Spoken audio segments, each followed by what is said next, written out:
कराची में जामिया दारुल उलूम की 2 गाड़ियों पर मोटरसाइकिल सवार 4 मुल्जिमान ने अंधाधुंध फायरिंग की, जिसके नतीजे में मुमताज़ आलिम दीन मुफ्ती तकी उस्मानी कातिलाना हमले में महफूज रहे, जबकि उनके 2 मुहाफिज जाँ बहक हो गए। जाँ बहक अफराद की शनाख्त मुफ्ती आमिर शहाब और गार्ड सरोबर खान के नाम से हुई है। मुफ्ती तकी उस्मानी ने सहाफ़ियों से मुख्तसर गुफ्तगू की और उन्होंने बताया कि मोटरसाइकिल सवार मुल्जिमान की जानिब से फायरिंग के वक्त गाड़ी में उनकी अहलिया और 2 पोते भी मौजूद थे, ताहम फायरिंग में वो महफूज रहे। हमले के मुहर्रिकात से मुतालिक मुफ्ती तकी उस्मानी का कहना था कि किसके कहने पर यह हुआ है इसके बारे में वो कुछ नहीं कह सकते। फायरिंग के वाक़े के बारे में जो CTD है उनके इंचार्ज राजा उमर खिताब का ये कहना है कि फ़िरका वाराना दहशत गर्दी के खतरात ज़रूर मौजूद हैं। इस पर हम गुफ्तगू करेंगे अपने पैनल से। सवाल इस तरह से है, कराची दारुल उलूम कोरंगी की 2 गाड़ियों पर फायरिंग, 2 अफराद जाँ बहक, 2 जख्मी। मुफ्ती तकी उस्मानी जैसे जय्यद आलम पर दहशत गर्द हमलों की वजह क्या है? ओपन ऑप्शंस हैं। सबसे पहले मज़हर अब्बास साहब की तरफ जाएंगे। मज़हर साहब, ये वाक़या कराची में आज अफसोसनाक पेश आया है। आपके ख्याल में क्या वजह है इस तरह की दहशत गर्दी कराची शहर में दोबारा शुरू होने की? देखिए, एक तो ये कि इंतहाई काबिल अफसोस भी है और काबिल मजम्मत भी है ये वाक़या। मुफ्ती तकी उस्मानी साहब बिल्कुल बहुत ही काबिल एहतराम और मेरा ख्याल है सारे ही तबकों में उनको बहुत ही इज्जत और एहतराम की नज़र से देखा जाता है। बहुत ही लगता ये है कि जो जो खबरें आई हैं, जिस तरह की चीज़ें हुई हैं, उससे ये बहुत ऑर्गेनाइज्ड अटैक लगता था। और जिस तरह पुलिस कह रही है कि अंदाज़ा यही है कि तकी उस्मानी साहब ही टारगेट थे। अल्लाह का शुक्र है कि उनके और उनके अहले खाना महफूज रहे, लेकिन 2 गार्ड, उसमें एक पुलिस गार्ड, एक प्राइवेट गार्ड जो है उसमें शहीद हुआ। ये जो वाक़या है, ये एक मरतबा फिर आपको उसी तरफ ले जाता है कि हम हमने बड़ी कामयाबियां दहशतगर्दी के खिलाफ जंग में हासिल की हैं, लेकिन हमने जो एक बुनियादी नुक्ते पर कभी तवज्जो नहीं दी पूरे पाकिस्तान में, और वो गन कल्चर को ख़त्म करने की तरफ, डी वेपनाइजेशन की। और जब तक आप जो है वो बिल्कुल ऑर्गेनाइज तरीके से इस शहर को भी और इस मुल्क को भी डी वेपनाइज नहीं करेंगे, उस तरफ नहीं जाएंगे, तब तक ये याद रखें कि ये अगर लोगों के पास बंदूकें मौजूद हैं, गन्स मौजूद हैं, वो डंप कर दी गई हैं, क्योंकि हमने देखा है कि इतने सालों में जो रिकवरी है वेपन्स की वो बहुत ही ना होने के बराबर है। तो इसका मतलब ये है कि अगर लाखों की तादाद में असला लोगों के पास मौजूद है, तो फिर वो ग्रुप्स भी अपनी जगह मौजूद किसी न किसी तरीके से मौजूद हैं, और वो जब भी मौका मिलता है वो टारगेट करते हैं। ये इस वक्त एक ऐसे मौके पे वाकया हुआ है। देखिए, एक तरफ न्यूजीलैंड दुनिया को क्या पैगाम दे रहा है कि हम एज ए नेशन कितने स्ट्रांग हैं, और दूसरी तरफ हम क्या मैसेज दे रहे हैं दुनिया को कि हम इस्लामिक कंट्री होते हुए भी किस हद तक जो है तकसीम नजर आ रही है। तो मेरा ख्याल है ये इस वाक़े को भी बेस बना के, और कुछ अरसे पहले बहुत ही कामयाब PSL हुआ, और ये लगता यह है कि इस वाक़े के बाद एक नई लहर कहीं खुदा न खास्ता इस शहर में दोबारा लपेट में ना आ जाए ये शहर। तो इसलिए गन कल्चर को ख़त्म करने के लिए, खास तौर पे कराची पे, लेकिन पूरे मुल्क से गन कल्चर को खत्म करने के लिए, और उस कल्चर की वो यहाँ असला मैन्युफैक्चर्ड नहीं होता, जहाँ से असला आता है उस फैक्ट्री को भी आपको रोकना पड़ेगा। तो जब तक आप असला से पाक पाकिस्तान नहीं करेंगे, आप याद रखें कि ये वाकयात कभी रुकेंगे और कभी होते रहेंगे। जब तक असलहे से पाक नहीं किया जाएगा पाकिस्तान को, तब तक ये इस तरह के वाकयात नहीं रुकेंगे। आपके ख्याल में शहर के अमन को ख़राब करने की कोशिश है। आसमा, मुफ्ती तकी उस्मानी ने जो गुफ्तगू की है उससे मुतालिक यही बताया जा रहा है कि उन्होंने ये भी कहा कि उनको कुछ थ्रेट्स थे, तो ये मेक श्योर क्यों नहीं किया जाता इस तरह की सूरत हाल में? अब इससे पहले चाइनीज़ एम्बेसी का वाकया भी कराची शहर में ही पेश आ चुका है, और अली रजा अब्दी साहब को भी अटैक किया जा सकता है, तो किया गया है, तो रूल आउट तो नहीं किया जा सकता इस बात को कि दहशत गर्दी मुकम्मल तौर पर ख़त्म हो गई है। देखिए, दहशतगर्दी तो कभी भी पाकिस्तान से ख़त्म उस तरह से नहीं हुई, लेकिन ज़ाहिर है उसमें कमी बहुत वाक़ई हो गई है, और बहुत सक्सेसफुली बहुत सारी चीज़ों को जो है वो टैकल किया है। ख़ास करके हमारी जो लॉ इन्फोर्सिंग एजेंसीज़ हैं, पुलिस है, रेंजर्स है, सब ने, ख़ास करके कराची के जो हालात थे उसमें तो 99 पॉइंट जो बेहतरी है परसेंट वो हुई है।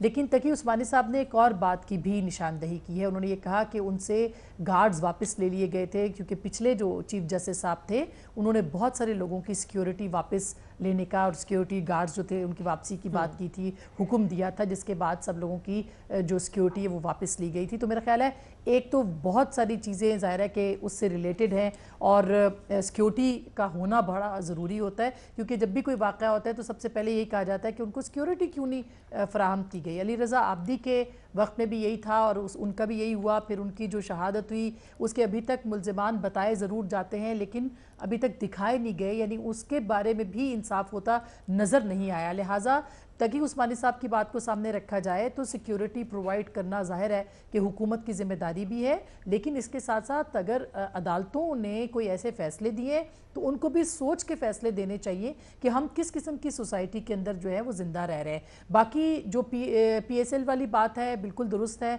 और उसके बाद से बहुत सारे जो एक अलार्मिंग फैक्टर आ गया पाकिस्तान के अंदर। प्राइम मिनिस्टर ने भी कहा कि अगले सारे मैचेस पाकिस्तान के अंदर होंगे, तो बहुत सारी पाकिस्तान दुश्मन कुव्वतें ऐसी हैं जो कि नहीं चाहती कि अमन अमान हो, और ख़ास करके कराची के अंदर, क्योंकि कराची पाकिस्तान की शारग है।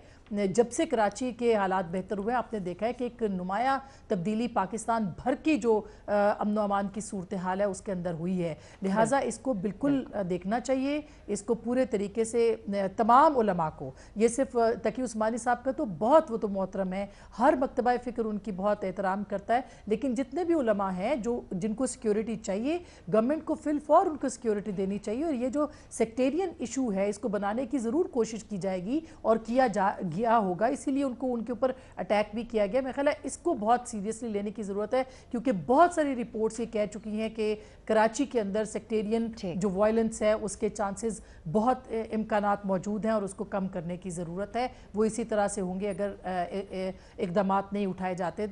अगर अदरवाइज कुछ भी सुप्रीम कोर्ट का जो फैसला था सिक्योरिटी से मुतालिक, मौजूदा चीफ जस्टिस आपके ख्याल में उस पर नजरसानी कर सकते हैं? उन्होंने बहुत सारी चीज़ों पर नज़रसानी की है, बैरियर टाउन के ऊपर कल की है, आपने देखा है कि उन्होंने उसको भी रिवर्स किया है, बहुत सारी और चीज़ें हो रही हैं, इसके ऊपर भी ज़रूर करना चाहिए। और ये बहुत एक संजीदा मामला है, बहुत सारे सियासतदान, बहुत सारे अहम जो अहलकार हैं, बहुत सारे हमारे नुमाइंदे हैं, उन सबको सिक्योरिटी की बहुत ज़रूरत है। और अगर इसके ऊपर इक़दामात वापस नहीं होते तो खुदा न खास्ता कोई बड़ा नुकसान हो सकता है।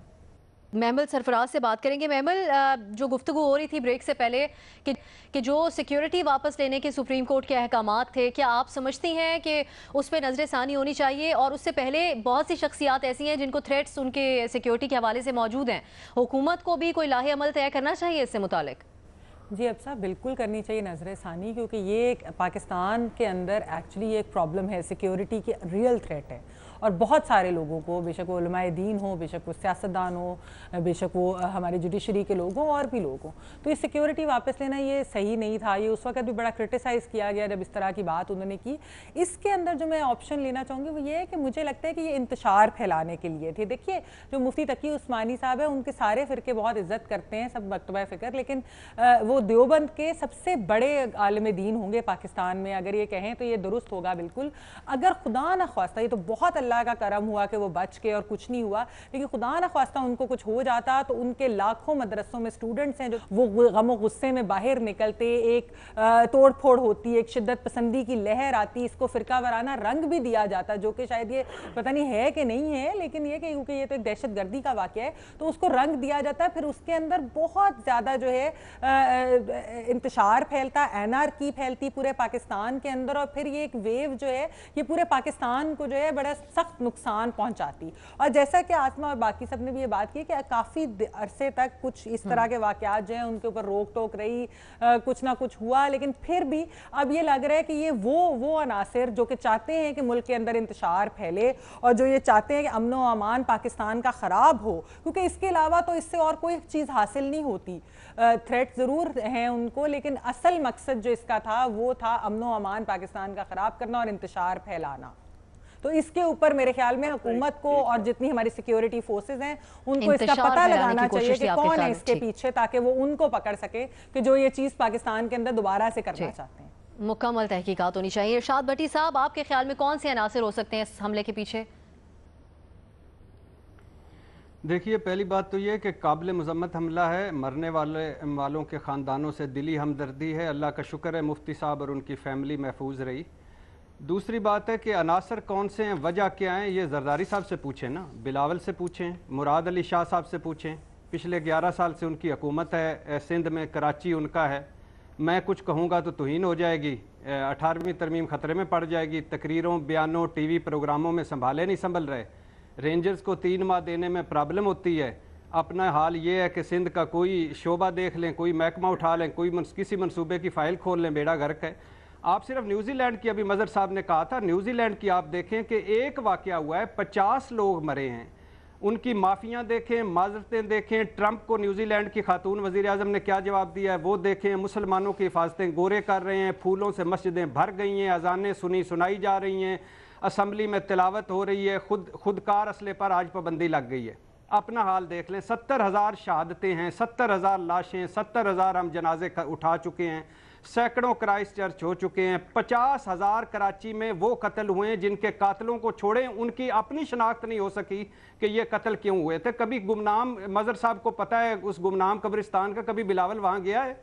हमें कोई मातीर मोहम्मद दिखाता है, कोई अर्दवान के किस्से दिखाता है, क्यों कोई न्यूजीलैंड की तस्वीर, वज़ीर आज़म की तस्वीरें दिखाता है। भाई अपना हाल क्या है? अपना हाल ये है कि 8 साल हो गए हैं मॉडल टाउन के सानिया को, नवाज शरीफ साहब किसी मजलूम के घर नहीं गए। सानिया साहिवाल हुआ है, इमरान खान साहब ने अभी तक बच्चों का माथा नहीं चूमा उन तीनों का जाकर। और 18वीं तरमीम वाली सरकारों का हाल ये है कि बीबी के कातलों को तो छोड़ें, और सानिया कारसाज वालों का देख लें, बल्दिया फैक्ट्री वालों को देख लें, कराची की सड़कों पे मरने वालों को देख लें, अली रज़ा को देख लें, आबदी साहब को, नकीब महसूद को देख लें, लंबी ठंड चुप।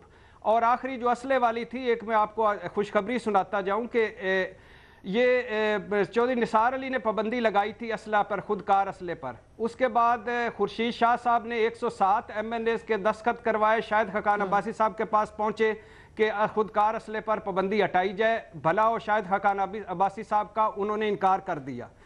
चंद हफ्ते पहले शहरयार अफरीदी साहब अल्हम्दुलिल्लाह वही समरी लेके कैबिनेट में गए और वो असले से पाबंदी हट गई। और वो उसकी वजह ये है कि ट्राइबल एरिया का सारा बिजनेस है और वो सारा असला है, और ट्राइबल एरिया के बिजनेस के लिए उन्होंने वो असले की पाबंदी हटा ली है। जो चाहे असला खरीद सकता है और जब चाहे जहाँ चाहे की बुनियाद पर बंदा मार सकता है। तो इरशाद साहब आपके जवाब में सिंध हुकूमत की नाअहली लिखते हैं? नहीं, ना लिखें, ऐसे 18वीं तरमीम खतरे में पड़ जाएगी, ना लिखें। ठीक है, सही, आपका पॉइंट इस पे जरूर सामने आ गया। कुमार साहब आप कुछ ऐड करना चाह रहे हैं? मैं सिर्फ ये बात कह रहा हूँ कि देखिए आज के वाक़े में एक चीज हमें और याद रखनी चाहिए, और वो मीडिया की जिम्मेदारी। हमने कोई 2 घंटे ये खबर चलाई कि ये 2 मुख्तलिफ वाक़यात हुए हैं और 2 मुख्तलिफ वाक़यात में फायरिंग हुई। अब इससे होता क्या है, इतने जाहिर है जब इसमें कोई रिलीजियस एंगल आता है या सेक्टेरियन एंगल आता है तो उसमें शहर में पैनिक फैल जाता है।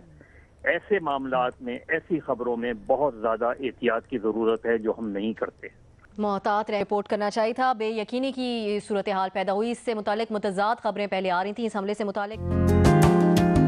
Watch your favorite Jio TV shows and programs anywhere, anytime, only on Sling TV.